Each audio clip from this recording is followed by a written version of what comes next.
नाज़रीन, इस वक्त हमारे साथ मौजूद हैं अल्लामा डॉक्टर मोहम्मद हुसैन अकबर साहब। उनसे जानने की कोशिश करेंगे कि फ़ज़ाइल हमें बयान करें मुहर्रमुल हराम के हवाले से। सर, बहुत शुक्रिया आपके वक्त का। सर, आज जैसे कि 6 मुहर्रमुल हराम है, सबसे पहले तो आपसे यही जानना चाहेंगे कि 6 मुहर्रमुल हराम को काफ़िला कहाँ तक पहुँचा था हुसैन इमाम अलैहिस्सलाम का? बिस्मिल्लाहिर्रहमानिर्रहीम। बहुत बहुत शुक्रिया। यकीनन मुहर्रमुल हराम का ये महीना है और आज 6 मुहर्रमुल हराम है। पूरी दुनिया में नवासे रसूल फ़रज़ंद अली बतूल का गम मनाया जा रहा है। पूरी दुनिया इंसानियत जो है अपने अपने अंदाज़ में हुसैन की याद बना रही है। कोई मातम करके, कोई मजलिस करके, कोई शहीद आज़म कॉन्फ्रेंस करके, कोई तबर्रक न्याज देकर, कोई किस तरीके से। और हर इंसान को यह हक़ हासिल है कि वो इमाम हुसैन अलैहिस्सलाम के साथ जिस तरह भी इज़हार अक़ीदत करना चाहता है वो करे, क्योंकि इमाम हुसैन अलैहिस्सलाम किसी एक मज़हब, मसलक या दीन की प्रॉपर्टी नहीं है, बल्कि हुसैन तो मोहसिन इंसानियत है। और यही वजह है कि इमाम हुसैन अलैहिस्सलाम का गम मनाने वाले और याद बनाने वालों में जहाँ मुसलमान तमाम मसालिक पेश हैं बिला तफरीक, शिया, सुन्नी, बरेलवी, देवबंदी, अहले हदीस, वहाँ पर हिंदू भी ये दिन मना रहे हैं, ईसाई भी इससे लगा के खड़े हैं, और बाकी अदियान व मज़ाहिब के लोग भी इमाम हुसैन अलैहिस्सलाम को अपने अपने अंदाज़ में ख़राज तासीन पेश कर रहे हैं और उनका गम भी मना रहे हैं। मैं समझता हूँ कि ये इतना खूबसूरत गुलदस्ता है कि जिस हुसैन इब्न अली, वो मरकज़ वहदत है, वो मरकज़ इत्तेहाद है कि जिसके गिर्द पूरी दुनिया की इंसानियत जमा है। कोई यहाँ झगड़ा नहीं है कि हुसैन को शिया क्यों याद कर रहे हैं, सुन्नी क्यों याद कर रहे हैं। हर एक को हक़ हासिल है, हर कोई अपने अपने अक़ीदे और मज़हब के मुताबिक उनका दिन मना रहा है, उनकी याद बना रहा है। और मैं समझता हूँ कि ये बेहतरीन पैगाम है पूरी इंसानियत के लिए कि जो हम छोटे छोटे मसलों पे आपस में झगड़ते हैं और उसको फ़िरका वारियत का रंग देकर मुल्क और कौम के अमन को तबाह करना चाहते हैं। इमाम हुसैन अलैहिस्सलाम तो रमज़ वहदत हैं, उन्होंने पूरी इंसानियत को जोड़ के रखा है। और असल पैगाम हुसैन जालिम के ख़िलाफ़ मज़लूम की जंग है, प्यास और भूख के ख़िलाफ़ सब्र व तहम्मुल का मुज़ाहरा करके सब्र के साथ उसको शिकस्त देना है। थोड़ी तादाद के साथ बहुत बड़ी कसरत और ताकत से इस बुनियाद पर टकरा जाना कि हम हक़ पर हैं, लिहाजा कसरत से डरने वाली कोई बात नहीं है। पूरी इंसानियत के लिए पैगाम है कि अगर आप अपने अहदाफ में हक़ पर हैं और तुम्हारे मुकाबले बातिल बड़ी ताकत के साथ आके खड़ा हो गया है, तो तुम्हें परेशान होने की ज़रूरत नहीं है। गालिब हक़ ही होगा, बातिल कभी कामयाब नहीं हो सकेगा। और उसकी अमली तफसीर हमारे सामने करबला है और करबला वाले हैं, जिन्होंने वक्त के यजीद जो बहुत बड़ी ताकत थी, उसके हज़ारों लाखों फ़ौजियों से 72 अफराद तन तनहा जो भूखे प्यासे थे, लड़के जंग करके जिहाद करके अपने हदफ और अपने मकसद में वो कामयाबी हासिल की कि जिसका दुनिया सोच भी नहीं सकती थी। और फिर इमाम हुसैन अलैहिस्सलाम ने और शुहदाए करबला ने फ़तह का तसव्वुर बदल के रख दिया था। पहले फ़तह का तसव्वुर ये था कि अपने दुश्मन को कत्ल कर दो, उसकी औलाद को, उसके साथियों को कैदी बना लो, उसका माल मता लूट लो, आप फातिह हो गए, कामयाब हो गए। हुसैन इब्न अली ने ये फ़तह का तसव्वुर ख़त्म कर दिया। फरमाया माल जाता है जाए, जान जाती है कुर्बान हो जाए, बेटे कुर्बान होते हैं हो जाएं, भाई भतीजे कुर्बान होते हो जाएं, लेकिन मकसद जो है वो हासिल करना चाहिए। और मकसद इमाम हुसैन अलैहिस्सलाम का क्या था? अना आमुर बिल मारूफ व अनहा अनिल मुनकर। मैं इसलिए जा रहा हूँ ताकि नेकी का हुक्म दूँ और बुराई से रोकूँ। और इस तरह फरमाया इताअत ज़कात अदा करूँ और लोगों को इलाए कलमतुल हक़ के लिए आमादा करूँ कि मौत अगर आ जाए तो ज़िल्लत के मुकाबले में इज़्ज़त की मौत को सीने से लगा लेना, बातिल से टकरा जाना, बातिल के सामने कभी ना झुकना। तुम अगर इस दुनिया से चले भी गए फिर भी तुम हयात जावेदा के मालिक बन जाओगे और फ़तह तुम्हारी होगी। आज इमाम हुसैन अलैहिस्सलाम ज़ाहिरी तौर पर आपके असहाब, आपके घर के अफराद, आपके भाई, आपके बेटे, आपके ख़ानदान के लोग शहीद कर दिए गए। आपकी बहनों को, बेटियों को बाज़ारों दरबारों में कैदी बना के सरनंगे फिराया गया। यजीद ये समझा था कि शायद मेरी फ़तह है, लेकिन जब गुलदस्ता आज़ान पे मुअज़्ज़िन ने अशहदु अन्ना मुहम्मद रसूलुल्लाह के कलमे को बुलंद किया तो इमाम हुसैन के बेटे इमाम सज्जाद अलैहिस्सलाम ने यजीद को मुखातिब करके बताया था, यजीद तू बता ये मोहम्मद तेरा नाना, ये हुसैन का नाना है, और अगर तू कहे तेरा नाना तो झूठ बोलता है, यकीनन ये हुसैन का नाना है। अब तू बता जिस हुसैन के नाने की अजान तेरे दरबार में गूंज रही है वो हुसैन फातेह है या तू फातेह है? तो फ़तह का तसव्वुर बदल के रख दिया इमाम हुसैन अलैहिस्सलाम ने, और हमेशा के लिए बता दिया कि ताकत हक नहीं है बल्कि हक जो है वो ताकत है। लिहाजा इस मौके पर आज करबला मुअल्ला में हज़ारों फ़ौजें यजीद की इकट्ठी हो चुकी हैं और इमाम हुसैन अलैहिस्सलाम अपने 72 या कुछ ज़्यादा साथियों के साथ करबला में मौजूद हैं। लेकिन इमाम हुसैन अलैहिस्सलाम ने मदीना मुनव्वरा से चलते वक्त जो अपने अहदाफ का ऐलान किया था कि मैं इसलिए जा रहा हूँ ताकि अपने नाना की उम्मत की इस्लाह करूँ, उनको नेकी का हुक्म दूँ, उनको बुराई से रोकूँ। बार बार इमाम हुसैन अलैहिस्सलाम यजीदियों को बता रहे हैं कि मुझे पहचानो, जिस मोहम्मद मुस्तफ़ा सल्लल्लाहु अलैहि वसल्लम का कलमा पढ़ते हो, अज़ानें देते हो, नमाज में जिसके ऊपर दरूद भेजते हो, मैं उसी मुस्तफ़ा का बेटा हूँ, उसी का नवासा हूँ, उसी की बेटी का बेटा हूँ। ज़रा सोच लो, अगर तुम्हें कोई इख्तलाफ है तो मेरे साथ बात कर लो, मुज़ाकरात और मुखालमात के साथ अपने मसाइल को हल कर लो। कत्ल जो है वो हल नहीं है मसाइल का, और गर्दनें काटने से किसी को नहीं झुकाया जा सकता, दलील के साथ झुकाया सकता है। और मेरे साथ दलील से बात करो, अगर तुम्हारी दलील में वज़न हुआ तो मैं हुसैन मान लूँगा, लेकिन अगर वज़न न हुआ तो आप मान लेना। लेकिन अगर अब ये चाहते हैं कि हमें शहीद करके अपने अहदाफ को हासिल करें, कतअन नहीं, गर्दनें कट सकती हैं लेकिन झुक नहीं सकती। और ये पहले दिन ही हुसैन ने बता दिया था कि मिसली ला या बाया मिसलहू, कि मुझ जैसा यजीद जैसे कि कभी भी बैअत नहीं करेगा। सिर्फ ये नहीं है कि आज नहीं, फरमाया क़यामत तक के लिए जो भी हुसैनी किरदार का मालिक होगा वो यजीदी किरदार के सामने नहीं झुकेगा। और इमाम हुसैन अलैहिस्सलाम ने ये कलिमात कहने से पहले अपना किरदार भी बता दिया था, यजीद का किरदार भी बता दिया था, अपना ख़ानदानी तारुफ भी करा दिया था कि मेरा उस ख़ानदान से ताल्लुक़ है जहाँ हर वक्त फ़रिश्तों का आना जाना है, जो नुज़ूल वही कुरान का मकाम है, जहाँ मुस्तफ़ा सल्लल्लाहु अलैहि वसल्लम आयत तत्हीर पढ़ पढ़ के अहले बैत नबूवत पर सलाम कर कर के इजाज़त लेकर घर में दाखिल हुआ करते थे। मेरा उस खानवादा से ताल्लुक़ है, मेरा नाना ख़ातमुल अंबिया है, मेरा बाबा अली मुर्तज़ा है, मेरी माँ सैयदत निसाइल आलमीन जन्नत की तमाम औरतों की सैयद और सरदार है, मेरा भाई हसन जवान जन्नत का सरदार है। ये सारा तारुफ कराया। और फिर यजीद कौन है? शारिबुल खम्र है, शराबी है, ज़ानी है, मुअल्लिन बिल फिस्क, लाल फिस्क को फजूर करने वाला है, हलाल मोहम्मद को हराम में बदल रहा है, हराम को हलाल में बदल रहा है, मुक़द्दस रिश्तों को पामाल कर रहा है।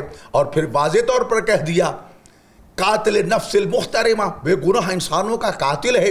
कितने असहाब को कत्ल किया उसने, कितने असहाबियात को कत्ल किया उसने, कितने असहाब के बेटों और बेटियों को कत्ल किया उसने। मदीना मुनव्वरा में वाक़या हर्रा मौजूद है, मक्का मुकर्रम में खाना काबा को शहीद कर दिया गया। तो ये सारा कुछ होते हुए इमाम हुसैन ने दोनों किरदार भी बता दिए और ये असूल भी बता दिया, अपना फ़ैसला भी सुना दिया कि मिस्ली ला युबायु मिस्लहू, वो जैसा उस जैसी की बैत नहीं करेगा। और इस तहरीक को इमाम सादिक अलैहिस्सलातु वस्सलाम ने इन अल्फाज में दुनिया के सामने रख दिया था कि कुल्लु यौमिन आशूरा व कुल्लु अर्ज़िन करबला। याद रखिए, सिर्फ करबला एक करबला नहीं है, और सिर्फ 10 मुहर्रम 61 हिजरी का दिन ही आशूरा नहीं, बल्कि हर वो ज़मीन जहाँ पर हक़ व बातिल का मार्का लड़ा जाएगा वो ज़मीन ज़मीन करबला होगी। और जहाँ जिस दिन हक़ व बातिल का मार्का होगा वो दिन यौम आशूर है। और ऐलान कर दिया इमाम हुसैन अलैहिस्सलाम ने, हल बिन नासिर यंसुरना, है कोई जो मेरी मदद के आना चाहता है। गोया कि बुला रहे थे, आओ मेरे खैमे में आ जाओ, मेरी सफ़ों में आ जाओ, मेरे साथ शामिल हो जाओ। कल ये ना कहना हमें पता नहीं चला था, गोया कि आज भी 2 सफ़ें आरास्ता हैं और दुनिया में 2 मसलक हैं, 2 नज़रिए हैं, 2 अक़ीदे हैं, एक हुसैनी और एक यजीदी।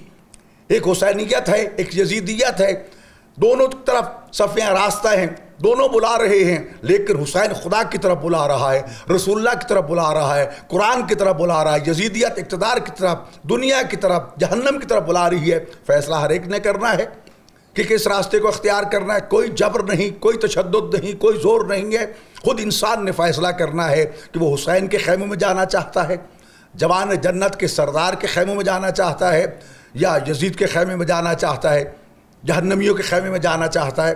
हर इंसान के लिए आज़ादी है। तो ये करबला का एक एक दिन और एक एक लम्हा जो है ये इंसानों को मुतवज्जे कर रहा है कि हमें ज़िंदगी कैसे गुजारनी है। तो इसलिए मेरी तमाम नाज़रीन से गुजारिश होगी कि इमाम हुसैन अलैहिस्सलाम को पहचानें, जिनके बारे में रसूल खुदा सल्लल्लाहु अलैहि वसल्लम ने फरमाया था, इन्नल हुसैन मिस्बाहुल हुदा व सफीनतुन नजात, हुसैन मिन्नी व अना मिन हुसैन, हुसैन मुझसे मैं हुसैन से हूँ और मेरा ये हुसैन चराग हिदायत है और सफ़ीना नजात है। सिर्फ ये नहीं कि कल सिर्फ रोज़े आशूर तक वो सफ़ीना नजात था या चराग हिदायत था, नहीं, क़यामत तक के लिए हुसैन चराग हिदायत भी है, सफ़ीना नजात भी है। जो कभी हक़ की रोशनी लेना चाहता है, चराग हुसैनियत जो है वो बड़े बड़े तूफ़ानों में भी रोशन है। यजीदियत के तूफ़ान भी उसे कुछ ना बिगाड़ सके उसका। और कश्ती हुसैन बहुत वसी है। हज़रत इमाम रिज़ा अलैहिस्सलातु वस्सलाम से किसी ने पूछा था कि आप सारे के सारे कश्ती नजात है, क्योंकि रसूलुल्लाह का फरमान है कि मासलु अहल बैती का मासला सफ़ीनत नूहिन, कि मेरे अहल बैत की मिसाल सफ़ीना नूह, कश्ती नूह की तरह है। फमन राकबहा नजा वमन तखल्लफ़ा नज़ल्ला फ़गारिक व हवा, जो उसमें सवार हो गया वो कामयाब हो गया, जो पीछे रह गया गर्क हो जाएगा। फिर क्या वजह है कि इमाम हुसैन अलैहिस्सलातु वस्सलाम के बारे में ख़ास तौर पर रसूलुल्लाह फरमाते हैं कि जब मैं मेराज पे गया था तो मैंने जन्नत के दरवाजे पर लिखा हुआ देखा, इन्नल हुसैन मिस्बाहुल हुदा व सफ़ीनतुन नजात, बेशक हुसैन चराग़ हिदायत है और हुसैन सफ़ीना नजात है। और फिर इरशाद फरमाया, बार बार फरमाया कि हुसैन चराग़ हिदायत सफ़ीना नजात है। तो इमाम रिज़ा अलैहिस्सलातु वस्सलाम ने और इमाम जाफ़र सादिक़ अलैहिस्सलातु वस्सलाम ने इस सवाल का एक ही जवाब दिया था। फरमाया, बेशक हम सारे के सारे सफ़ीना नजात हैं, लेकिन इमाम हुसैन अलैहिस्सलातु वस्सलाम का सफ़ीना नजात बहुत वसी है, बहुत खुला है और बहुत तेज़ रफ्तार है। जो उस पर सवार हो जाता है बहुत जल्द मंजिल मुराद पे पहुंच जाता है। रोज़े आशूर सूरज तुलू होता है, यजीद के लश्कर का सिपह सलार हुर इब्न यजीद रियाही यजीद को छोड़कर, यजीदियत को छोड़कर, बातिल को छोड़कर, जहन्नम को छोड़कर हुसैन की तरफ आता है, सफ़ीना हुसैन में सवार होता है। अभी सूरज नहीं ढलता, फरजंद ज़हरा के कदमों पे इस्लाम के शजर की आब जारी करते हुए मंजिल मुराद जन्नत में पहुंच जाता है। कितना तेज़ रफ्तार सफ़ीना है हुसैन का कि एक जहन्नमी को चंद लम्हों में जन्नत में पहुंचा दिया, जहन्नमी जन्नती बन जाता है। हुर को कहा कि तेरी माँ ने तेरा नाम हुर रखा था, तुझ पे सलाम हो, तेरी माँ पे सलाम हो, अंत हुर्रुन फिद दुनिया वाल आखिरा, तुम दुनिया में भी आज़ाद मंश थे और आखिरत में भी हुर हो, क्योंकि तुमने आज़ाद फ़िक्र और सोच से काम लेते हुए फ़ैसला किया है और यजीदियत को छोड़कर मेरी तरफ आ गए हो। तो आज हुर का ये अमल भी हमें पैगाम दे रहा है कि देखो, ज़हरी इक़्तिदार चंद रोज़ा है, उसने हमेशा नहीं रहना। वो रास्ता अख्तियार करो जो हमेशा हमेशा का रास्ता है, जो खैर का रास्ता है, जो शहादत का रास्ता है, जो कामयाबी का रास्ता है, और वो इमाम हुसैन अलैहिस्सलातु वस्सलाम का रास्ता है, जिसको शुहदाए करबला ने अपनाया था। और यही वजह है कि शुहदाए करबला को ये मकाम और अज़मत हासिल है। इमाम हुसैन अलैहिस्सलातु वस्सलाम खुद इरशाद फरमाते हैं, मेरे जैसे असहाबी हैं, ऐसे असहाबी मैंने कभी नहीं देखे, इतने वफाशियार, इतना इताअत गुजार कि असहाब हुसैन की निगाहें लब है मुबारक इमाम हुसैन अलैहिस्सलातु वस्सलाम पे लगी हुई है। इधर लब है मुबारक इमाम हुसैन हरकत करते हैं, वो उसको अमली जामा पहना देते हैं। नाक़त तसव्वुर ही नहीं है वहाँ पर कि ये काम नहीं हो सकता। नहीं, सरदार जो हुक्म बस कर दिया। और फिर उसमें तुर्क मौजूद हैं, उसमें फ़ारस मौजूद हैं, उसमें अरब मौजूद हैं, उसमें ग़ुलाम मौजूद हैं, उसमें सरदार मौजूद हैं, फिर उसमें तमाम मुक़द्दस रिश्ते मौजूद हैं। करबला में तमाम मुक़द्दस रिश्तों की नुमाइंदगी हो रही है। भाई वहाँ पर मौजूद है, बेटा वहाँ मौजूद है, भांजा वहाँ मौजूद है, भतीजा वहाँ मौजूद है, ग़ुलाम वहाँ मौजूद है, सरदार वहाँ मौजूद है, बहन वहाँ पर मौजूद है, फुफ्फी वहाँ मौजूद है। सारा कुछ तमाम इंसानियत के नुमाइंदे और मुक़द्दस रिश्ते करबला में मौजूद हैं, जो तमाम दुनिया के रिश्तों को और तमाम निस्बतों को ये पैगाम दे रहे हैं कि ये निस्बतें तब मोतबार होंगी कि अगर इंसान इन निस्बों से अल्लाह और अल्लाह के दीन की हिफाजत करे और हुसैनियत के रास्ते पर चले तो तुम्हें दुनिया में भी इज्जत मिलेगी और हुसैन की तरह जिंदा जावेद हो जाओगे। कितने तूफान आए, कितने जखड़ आए, कितनी दुनिया ने हुसैनियत को ख़त्म करने की कोशिश की, बड़े बड़े जालिम जाबिर हुक्मरान आए, लेकिन उनका नामो निशान मिट गया। हुसैन आज भी जिंदाबाद है, हुसैन क़यामत तक जिंदाबाद रहेगा। लिहाजा मेरी दरख्वास्त होगी मुसलमानों से ख़ास तौर पर हाथ बांध के दरख्वास्त करता हूँ, खुदारा हुसैन वहदत की निशानी है, रमज़ वहदत है, इख्तलाफ का बायस नहीं है। इमाम हुसैन की ज़ात को मोहब्बत के हवाले से इख्तलाफ का निशाना मत बनाए और ना बने, इख्तलाफ और इफ्तराक का शिकार ना बने।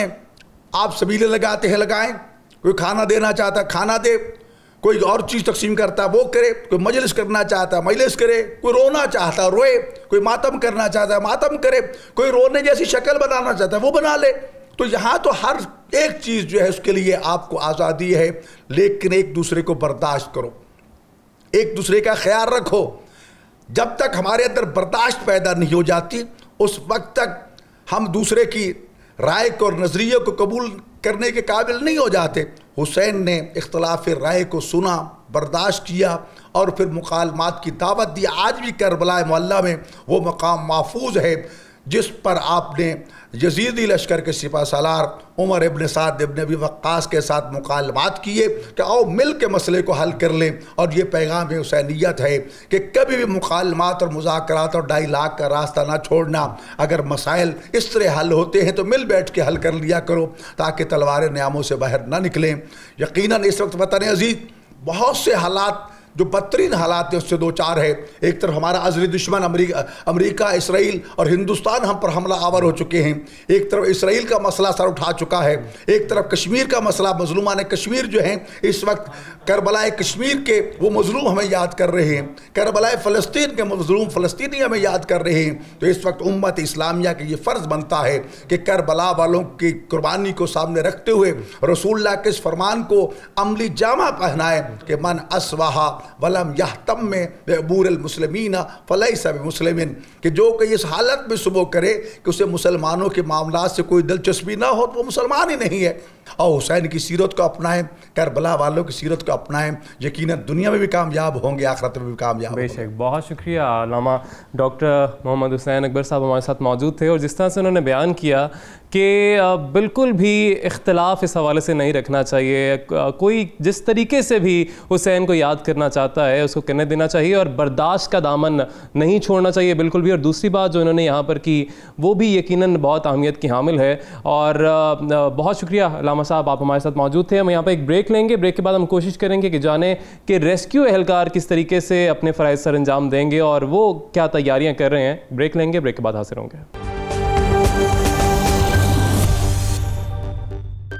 वेलकम बैक नाज़रीन, आज हम बात कर रहे हैं मुहर्रमुल हराम के हवाले से और क्योंकि इंतज़ामात जो हैं उनको शक्ल दी जाती है रेस्क्यू के हवाले से भी, क्योंकि स्टैंड बाई पर अलर्ट रहते हैं एहलकार भी। तो आज हम मौजूद हैं DG rescue doctor Rizwan Naseer साहब के साथ। सर बहुत शुक्रिया आपके वक्त का, कैसे हैं आप? ठीक ठाक जी, आप ठीक है? अल्हम्दुलिल्लाह। सर आज 6 मुहर्रमुल हराम है और 9 और 10 मुहर्रमुल हराम को हम देखेंगे कि बड़ी तादाद में अज़ादारा निकलेंगे जुलूसों की शक्ल में।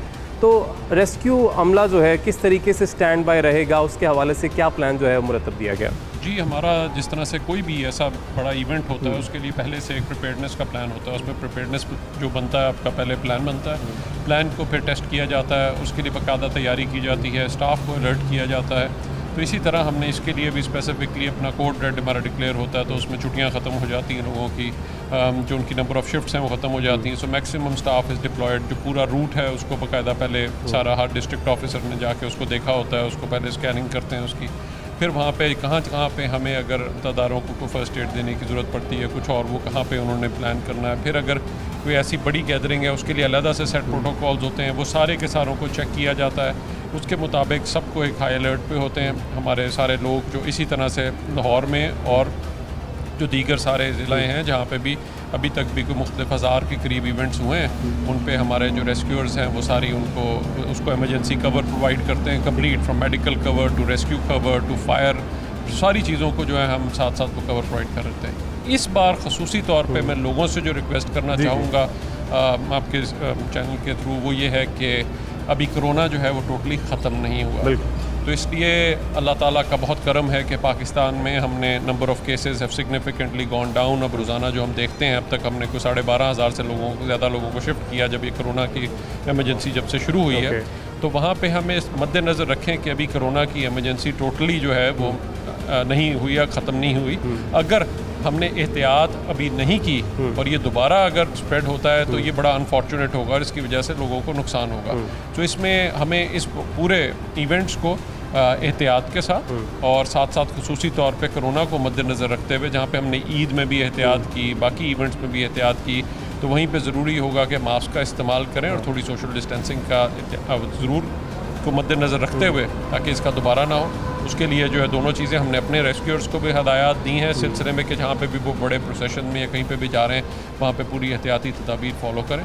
और इसमें साथ जो आपको पता है कि इस वक्त बारिशें शुरू हो गई हैं, बिल्कुल, तो उसमें हमारे जो हैं सिटीज़ में भी फ्लैश फ्लडिंग होती है और इसी तरह से जितने भी नदी है, दरिया हैं दूसरे, उनमें भी एक रिस्क रहता है। और ख़ास तौर पे जो लोग स्विमिंग करने जाते हैं, इन दिनों में हो सकता है लोग इसी तरह से स्विमिंग करने जाते हैं। रोज़ाना हमें ड्राउनिंग की कॉल्स आती हैं और इस वक्त भी हमें 1000 से ऊपर के करीब ड्राउनिंग की कॉल्स जो हैं वो आई हैं। और उसमें हमारे लिए भी बड़ा मुश्किल हो जाता है, बिकॉज मिट्टी वाला पानी होता है, उसमें ढूंढना वो आसान नहीं है। तो इसलिए सारी एहतियात, स्पेशली ये स्विमिंग करते वक्त, और साथ साथ अगर कोई ऐसा बारिश होती है, स्पेशली शहर में अगर कोई बारिश हुई है और वहाँ पे आप समझते हैं कि खंबा या इलेक्ट्रिसिटी की तारें हैं, कोई और इलेक्ट्रिक पोल्स हैं, उनसे ज़रूर फासला रखें, बिकॉज आपको नहीं पता होता उस वक्त अगर इलेक्ट्रिसिटी आ रही है और अगर आप जाते हैं तो इस तरह से हमें कई केसेस हम देखते हैं, डूबने के भी केसेस देखते हैं। अगर आप जा रहे हैं और आपको नहीं पता वहाँ पे मैन होल है वो खुला हुआ है और उस वक्त लोग अंदर चले जाते हैं, तो ऐसी सूरत हाल में जब भी जाएँ उसका एक तरीक़ाकार है कि अगर आपके उस डंडा है तो कम से कम आगे वो उसको फील करते हुए जाएं कि ये ना हो कि अंदर सडनली आपको पता ना हो और वहाँ पे किसी चीज़ में गिर जाए। सो ये एहतियाती तदाबीर जो ख़ास तौर पे अगर फ्लैश फ्लडिंग शहर में है और अगर कोई ऐसा इलाका है जहाँ पे थोड़ा सा पानी खड़ा हुआ है तो वहाँ पे पूरी एहतियात करें। अब तो थोड़ी देर में कहीं पे भी, आज मेरे ख्याल से पंजाब में ज़्यादातर सारे इलाकों में कोई भी है, थोड़ी देर में पानी ड्रेन हो जाता है, बट कभी कभार जिस वक्त एकदम बहुत ज़्यादा रैपिड ड्रेन आती है जो कि नहीं निकल सकती, तो थोड़ी देर जिस वक्त वो होता है उस वक्त भी आपको पूरी एहतियाती तदाबीर फॉलो करें ताकि कोई भी रिस्क पे ना हो। यानी अर्बन फ्लडिंग के हवाले से जो अभी हिदायत जारी की गई हैं और अलर्ट जारी किया गया है NDMA की जानिब से भी, महकमा मौसमियात की जानिब से, उस पर मुकम्मल तौर पर प्लानिंग जो है मुकम्मल कर ली गई है। जी, रेस्क्यू हर वक्त आप देखिए 24 घंटे हमारे टीम्स अलर्ट होती हैं। सिर्फ आपने एक नंबर डायल करना होता है 1122 और उस पर बिला तफरीक हम कोई रंगो नस्ल या कोई सिफारिश की आपको ज़रूरत नहीं मिलती, बल्कि वो हम रिस्पॉन्ड करते हैं। लेकिन ऐसे इवेंट के लिए चूँकि पता नहीं होता, लोग ज़्यादा होते हैं, जब भी जहाँ पे भी लोगों की बड़ी गैदरिंग होगी वहाँ पे रिस्क बढ़ जाएगा। ठीक है। और इसी तरह जहाँ पे फ्लैश फ्लडिंग अगर हो रही है वहाँ पे भी अगेन रिस्क बढ़ जाएगा कि कोई बंदा ऐसे गटर में ना चला जाए, कोई और किसी को इलेक्ट्रिक शॉक ना लग जाए, या कोई और बेचारे दूसरे भी जो ऐसे सूरत हाल में ट्रैप्ड होते हैं उनको भी मदद के लिए हर वक्त तैयार रहते हैं। ठीक है सर, आपसे ये भी जानना चाहेंगे कि मुहर्रम हराम पर हम देखेंगे 9वीं 10वीं मुहर्रम को जो रूट्स होंगे वहाँ पर कितने रेस्क्यू 1122 के एहलकार जो है उनको तैनात किया जाएगा? जी, हमारा तकरीबन 12,000 के करीब लोग हैं जो पूरे पंजाब में, और इसी तरह कोई 1,000 के करीब हमारे लाहौर के अंदर भी जो है मुख्तलिफ, क्योंकि एक जगह पे नहीं होता, मेन एक जगह पे है, फिर मुख्तलिफ जगह पे मजालिस हो रही होती हैं सारा, तो उन सबको हम कवर देते हैं और जितना मैक्सिमम हो सकता है उनको हम कवरेज देते हैं। बाकी अगर किसी जगह पे मल्टीपल मजालिस तो वहाँ पे हम स्ट्रेटेजिक पॉइंट्स बना लेते हैं ताकि अगर कहीं पे भी ऐसा इंसिडेंट हो तो वहाँ पे करीब उनसे। प्लस हम एक और काम ये करते हैं कि हमने स्काउट्स का हमारा प्रोग्राम है, बाकायदा हर यूनियन काउंसिल में हमारे पास इस वक्त कम्युनिटी इमरजेंसी रिस्पांस टीम्स हैं, तो जो इमामिया स्काउट्स हैं उनको भी हम साथ ट्रेनिंग देते हैं, वो भी हमारे साथ काम कर रहे होते हैं ताकि हम इफेक्टिवली ऐसे सारे इवेंट्स को जो है वो कवर कर सकें और खुदा न खास्ता अगर किसी को भी कोई इमरजेंसी हो तो उसको फ़ौरन मदद के लिए हम तैयार हैं। ठीक है, ज़बरदस्त। सर, आपसे ये भी जानना चाहेंगे कि ऐसे कौन से एरियाज़ हैं ख़ासतौर पे इन दिनों में जिनको रेस्क्यू 1122 का इदारा समझता है कि ज़्यादा सेंसिटिव एरियाज़ होते हैं और वहाँ पर ख़ास आप जो है इमरजेंसी बैकअप के तौर पर मौजूद होते हैं? जी, सारे जो सबसे बड़े जहाँ पे ज़्यादा बड़ी से बड़ी गैदरिंग है वो ज़्यादा वहाँ पे रिस्क होता है। खुदा न खास्ता वहाँ पे अगर कोई ऐसा अनटूवर्ड इंसिडेंट हो जाए तो वहाँ पे ज़्यादा, तो उसके लिए रेस्क्यू, उनके लिए कंटिजेंसी प्लान होता है। एक फर्स्ट लाइन पे वहाँ पे लोग मौजूद होते हैं जो उसको कवर कर रहे होते हैं इमीडिएटली, फिर बैकअप के ऊपर होते हैं लोग ताकि मुख्तलिफ लेवल पे हम रिस्पांस अपना जो है वो तैयार रखते हैं। और अल्टीमेटली फिर हमारी एक डिज़ास्टर इमरजेंसी रिस्पांस टीम जो बड़ी डीआर डिज़ास्टर रिस्पांस फोर्स है वो हमारी इवन अकेडमी के अंदर स्टैंड बाय हमारे लोग होते हैं, तो वो वहाँ पे फिर हम मुख्तलिफ जगहों से रिस्पॉन्ड कराते हैं। और ना सिर्फ ये,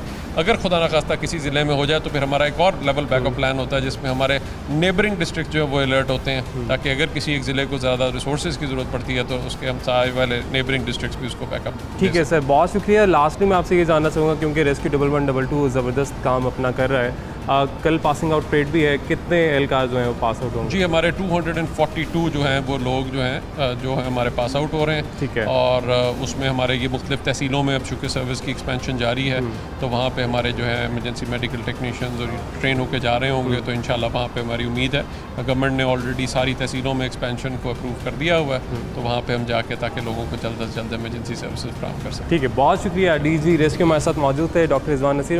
उन्होंने बता दिया है कि किस तरीके से जो तमाम तैयारियां हैं रेस्क्यू 1112 की वो तो मुकम्मल हैं, और एहतियात ना सिर्फ बाकी लोगों को बरतनी है बल्कि आपको भी बरतनी है, क्योंकि आपकी ज़िंदगी आपके लिए बहुत ज़रूरी है। एक ब्रेक लेंगे और ब्रेक के बाद हाजिर होंगे, कोशिश करेंगे कि वासा से हम जान सकें कि उनकी क्या तैयारियां हैं, क्योंकि अभी बात हो रही थी अर्बन फ्लडिंग के हवाले से भी अलर्ट जारी किया गया है। शहर में बारिश का पानी जिस तेज़ी से आएगा उसको निकालने के लिए, उसकी निकासी के लिए क्या इंतजाम किए गए हैं, एक ब्रेक के बाद। वेलकम बैक नाज़रीन। आज हम बात कर रहे हैं मुहर्रमुल हराम के हवाले से, इंतज़ामात के हवाले से। तो इस वक्त हम मौजूद हैं MD वासा सैयद जाहिद अजीज़ साहब के साथ। सर बहुत शुक्रिया आपके वक्त का। हम यही जानना चाहेंगे कि सिर्फ 2 दिन बाकी रह गए हैं और फिर हम देखेंगे कि बड़ी तादाद में इंशाल्लाह जो अज़ादार हैं वो जुलूसों की शक्ल में निकलेंगे, तो उसके हवाले से वासा के क्या इंतज़ामात किए गए हैं, क्योंकि महकमा मौसमियात की भी अगर हम बात कर लें तो अर्बन फ्लडिंग का खदशा जो है वो ज़ाहिर किया जा रहा है। तो इतनी ज़्यादा बारिश हम देखते हैं कि जब आ जाए तो फिर पानी जगह जगह खड़ा मिलता दिखाई देता है, तो उसके इस हवाले से बताइएगा। इसमें एक तो मुहर्रम के जो इंतज़ामात हैं, जो मेन मरकज़ी जुलूस है वो चूँकि ज़्यादातर वॉल्ड सिटी के अंदर मूव करना होता है, उसने आखिर में करबला गामे शाह में जाके ख़त्म होना होता है, तो वॉल्ड सिटी चूँकि ऊंचा है बाकी शहर से, तो उसके अंदर चांसेस बहुत कम है कि फ्लडिंग हो। लेकिन जहाँ पे वो टर्मिनेट होना है या आखिर में जहाँ पे लोगों ने गैदर होना है तो वहाँ पे ये मसाइल हो सकते हैं अगर बारिश उस दिन ज़्यादा हो जाए। लेकिन जो महकमा मौसमियात से हमने चेक किया है वो ये है कि आज और कल ज़्यादा बारिश का इम्कान है, उसके बाद कदरे कम बारिशें होंगी। तमाम अमला हमारा एक्टिवेटेड है और जो पानी की फराहमी भी मजालिस के लिए, उसके लिए हमने टैंकर्स का इंतज़ाम किया है। और जहाँ पे अर्बन फ्लडिंग अगर बारिश ज़्यादा हो गई तो हम उसको तरजीही तौर पे क्लियर करेंगे उस जगह पे जहाँ पे मजालिस या जुलूस का इनेकाद होना है। ठीक है सर, ये भी आपसे जानना चाहेंगे कि अभी हमने गुज़िश्ता दिनों देखा कि क्योंकि एक मानसून का स्पेल जो है वो चल रहा है, तो बारिश हुई तो काफ़ी पानी खड़ा हो गया था जगह जगह पर। इसकी क्या वजह है? जो नालों की सफाई है जो कि की जाती है मुख्तलिफ औकात में, वो क्या उस तरीके से नहीं की गई या बारिश कदरे ज़्यादा आई इस दफ़ा? असल में बारिश होना तो एक फिनोमेना है कुदरती, और बारिश के बाद पानी का नीचे वाली जगह पे पहुंच जाना वो भी एक कुदरती अमल है उसमें। उसके बाद जो उसको जल्दी उसका अखराज है वो हमारे इंतज़ामात की वजह से होता है। तो इस दफ़ा हमने जो 190 मिलीमीटर के करीब बारिश हुई थी उसको 3 से 4 घंटे में बेशतर मकामात क्लियर कर लिए थे, लक्ष्मी चौक समेत चंद एक मकामात को छोड़ के, जिनको 7-8 घंटे भी लगे ताजपुरा में या इशरा के सुल्तान महमूद रोड में। मेजॉरिटी सिटी की इतनी बड़ी बारिश के बावजूद सिर्फ इसलिए हम कामयाब रहे ये पानी के निकास में कि हमारे इंतज़ामात बड़े एक्टिव हुए थे और बंदे एक्टिव थे, दिन रात जागते रहे। अब भी जो बारिश होनी है उसमें उसी तरह हम परफॉर्म करेंगे कि कम से कम वक्त में पानी का अखराज मुमकिन बनाएंगे। और एक मकाम तो हमने ऐसा कर लिया हुआ है कि वहाँ पे हमें भी जाना नहीं पड़ता, कैमरे को भी नहीं जाना पड़ता, वो लॉरेंस रोड है। वहाँ पे हमने पानी का एक टैंक बना दिया, इन्वेस्टमेंट कर दी। इस तरह से हम ग्रेजुअली 11 टैंक्स बनाएंगे अगली बारिशों तक। इसका ये फ़ायदा होगा कि हमें भी जाना ना पड़े, कैमरे को भी जाना ना पड़े और पानी वहाँ से नज़र ना आए। सर वो तो फिर है, लेकिन वही बात, पानी जाएगा तो कैमरा तो वहाँ पर जाएगा ताकि फिर वासा का अमला जिसको इत्तला अगर नहीं मिली है तो वहाँ तक पहुँच सके और पानी वहाँ से उसका अखराज हो सके। सर ये भी हम जानना चाहेंगे कि कौन से ऐसे इलाके हैं लाहौर शहर के जहाँ पर पानी के अभी मसाइल इस तरह से हैं कि जब बारिश है तो ज़्यादा खड़ा हो जाता है, वहाँ से निकासी में थोड़ा मुश्किल दरपेश आती है। और इस हवाले से इक़दामात आइंदा क्या करने जा रहा है वासा? जी, वासा लाहौर में चूँकि 22 ऐसे मकामात की निशानदेही हुई थी जहाँ पे पानी खड़ा होता था, और उसमें से एक मकाम तो हमने ख़त्म कर दिया, जिसके बाद अब 21 रह गए हैं। ठीक है। और उसमें जिसमें ज़्यादा तख़ीर और चंद घंटे ज़्यादा लगते हैं, इस वक्त एक ताजपुरा है बी ब्लॉक, वहाँ पे हम एक आबी ज़ख़ीरा बनाएंगे ताकि वो आइंदा से हमें भी ना जाना पड़े और मीडिया को भी जाना ना पड़े, लेकिन इस वक्त वो है ताजपुरा। और सर ये बारिश का जो पानी है वो रिज़र्व भी कर लिया जाएगा? ये जहाँ पे टैंक बनेगा वो रिजर्व हो जाएगा। ठीक है। वो हॉर्टिकल्चर पर्पज़ के लिए यूज़ किया जाएगा। तो ताजपुरा के बाद आपका सुल्तान महमूद रोड इचरा है, उसके बाद कुपर रोड, कश्मीर रोड है, और उसमें ये दोनों जो रोडों का एक इशू है कि यहाँ पे होटल्स हैं दो। कुपर रोड पे 2 मारूफ होटल हैं जी। वो क्या करते हैं कि अपने होटल का पानी पंप करके सड़क पे फेंक देते हैं। इसी तरह ये जो कश्मीर रोड है वहाँ पे एक लेस्को का एक सदर दफ्तर है, वो अंदर से पंप करके हमारी रोड पे पानी फेंक देते हैं। तो उनके साथ भी हम मुज़ाकरात कर रहे हैं कि वो अपना अगली बारिशों से पहले आबी ज़ख़ीरे अपनी पार्किंग में खुद बनाएं, होटल भी और ये महकमे वो इंतजाम खुद करें। और उसके अलावा जो दीगर शेरावाला गेट, एक बैरून शेरावाला गेट पानी खड़ा होता है, वहाँ भी हम आबी ज़ख़ीरा बनाने जा रहे हैं। वारस रोड जो क्वींस रोड्स के करीब है, काफ़ी गहरी है, वहाँ पे भी आबी ज़ख़ीरा बनेगा। रेलवे स्टेशन के अंदर ग्रीन बेल्ट है जो उस चौक में आती है, वहाँ भी ये बनाएंगे हम। तो इस तरह ग्रेजुअली हमारा टारगेट ये है कि अगले साल, जैसे आज 22 से 21 रह गए हैं, तो अगले साल 11 और कम हो जाएं, और तकरीबन हम 10 पॉइंट्स की बात कर रहे हैं। ठीक है सर, एक और जो आवाम को मसला दरपेश रहता है, हम क्योंकि बात कर ही रहे हैं इस हवाले से, तो वो ये है कि जब सड़कें बनाई जाती हैं तो सड़कों को उस पर कार्पेटिंग की जाती है, उसके ऊपर लेयर्स ऊपर बिछाई जाती हैं, जिसकी वजह से वो ऊंची हो जाती है और घर नीचे हो जाते हैं, सब जो लेवल है वो नीचे हो जाता है, जिसकी वजह से खदशा पैदा हो जाता है कि घर में पानी दाखिल हो जाएगा। आपके इस हवाले से तहफ़्फ़ुज़ात रहे हैं वासा के कि इसको सही तरीके से किया जाए ताकि घर के लेवल जो है वो नीचे ना हो सके, क्योंकि फिर आपको शिकायत मिलती हैं? ये एक जो बताया जाता है कि घर में पानी दाखिल हो गया, तो वो जाहिर है कि जब सड़क से घर 3-4 फीट नीचे होगा, बाज़ का तो मैंने देखा है कि 6-6, 7-7 फीट नीचे होता है गली से घर। तो एक तो पहला ये एक इसमें सड़कों बनाने वालों को आगे अपना ख्याल रखना पड़ेगा कि वो उस घर के लेवल का ख्याल रखें, और हर साल जैसे बैरून ममालिक में, तरक्की याफ्ता ममालिक में एक लेवल है वो सारा 100 साल से एक ही रखा गया है। दूसरा, हम ये एक सड़क इटसेल्फ, जब कोई सड़क बनती है तो उसमें कोई कोना नीचा रह जाता है। ठीक है। उसके बाद सड़क बनाने वाली अथॉरिटी तो बारिश में नहीं नज़र आती, उसके बाद हम होते हैं और आप होते हैं। बिल्कुल। और वो कोना नीचा रह गया, उस कोने में पानी खड़ा हो गया। उसके बाद वो मीडिया पे भी एक आता है जी, वासा के दावे धरे के धरे रह गए, हालांकि दावा तो सड़क वाले का धरा रह गया। तो वो हम उनसे वर्कआउट कर रहे हैं कि किस तरह से हम जब भी कोई सड़क बनाएं वो ड्रेनेज प्लान हमसे डिस्कस करके बनाएं। कहीं पे ग्रीन बेल्ट सेंटर में हैं, कहीं पे जैसे क्रीम ब्लॉक रोड है, उसकी दोनों साइडों पे खेत हैं यूनिवर्सिटी के, अगर उसका स्लोप खेतों की तरफ होता तो वहाँ हमें जाना ना पड़ता, पानी खुद ही निकल जाया करता। ठीक है। उसका उन्होंने स्लोप अंदर की तरफ ग्रीन बेल्ट की तरफ बना दिया। अब वासा नाकाम हो गया, वासा की गाड़ी पहुँच गई, वासा ने क्लियर किया, तो हमारे काम में दुगना इजाफा हो जाता है सड़कों के स्लोप इस तरह से ख़राब होने से। हाँ। तो अब उम्मीद रखते हैं, जैसे कि आजकल कोऑर्डिनेशन कुछ बेहतर हुई है, हम उम्मीद रखते हैं कि आइंदा जब भी कोई तामीरात होंगी, चाहे सड़क हो, चाहे कोई और अंडरपास या कुछ हो, तो उसमें वासा के साथ मिल के वो उम्मीद है कि ये चीज़ें सॉर्ट आउट पहले कर लिया करें इंशाल्लाह। सर, हमें भी उम्मीद है। ये भी जानना चाहेंगे, क्योंकि मुहर्रमुल हराम के हवाले से हम बात कर रहे थे, तो लोगों के हवाले से कोई SOPs भी वासा की तरफ से जारी किए गए हैं कि किन चीज़ों पर उनको एहतियात बरतने की ज़रूरत पड़ेगी? सबसे पहले तो ये है कि एक जनरल SOP है जो बिजली के महकमे की तरफ से होती है कि आप खंभों से ज़्यादा टच ना करें बारिशों के दौरान। दूसरा, खुदाइयों से परहेज़ करें। जब आप कोई बेसमेंट खुदाई कर रहे होंगे तो वो भर जाएगी और उसके बाद करीबी इमारतों को ख़तरा लाहक होगा। तो बच्चों को उस वक्त ख़ास तौर पे जो छोटे बच्चे हैं उनको आप गलियों में, नालों के किनारे जो घर हैं वो उनको बाहर जाने से मना करें, क्योंकि नाले और सड़क कई दफ़ा पानी का लेवल बराबर हो जाता है। तो अल्लाह का शुक्र है कि लाहौर में उस तरह कराची की तरह कैजुअल्टीज़ नहीं हुई, तो हम चाहते हैं कि इस तरह ही रहे और सेफ्टी लोगों की प्रायोरिटी रहे। तो बच्चों को बाहर निकलते वक्त बरसात में एहतियात से काम करें। ठीक है सर, बहुत शुक्रिया, आपने वक्त दिया जी। तो नाज़रीन, जैसा कि आपने जाना, आज हमने फ़ज़ाइल के हवाले से भी बात कर ली और DG रेस्क्यू क्या इक़दाम कर रहे हैं, ये रेस्क्यू का अमला क्या इक़दाम कर रहा है आप लोगों को महफूज रखने के लिए, उनकी क्या तैयारियाँ हैं वो आपने जानी। और साथ ही साथ MD वासा से हमारी गुफ्तगू हुई, उन्होंने बताया कि उनके क्या इंतज़ामात हैं, क्योंकि आइंदा बारिशों का खदशा ज़ाहिर किया जा रहा है। तो अज़ादारान जो कि जुलूसों की शक्ल में निकलेंगे उनको परेशानी से बचाया जा सके। साथ ही साथ उन्होंने ये भी बता दिया कि आप लोगों को किस चीज़ की एहतियात करनी है, क्योंकि वो तो अपनी जिम्मेदारियां निभा रहे हैं, मगर हमारा भी फ़र्ज़ है कि हम अपनी जिम्मेदारियां ज़रूर निभाएं। आज के लिए इजाज़त दीजिए, अल्लाह हाफ़िज़।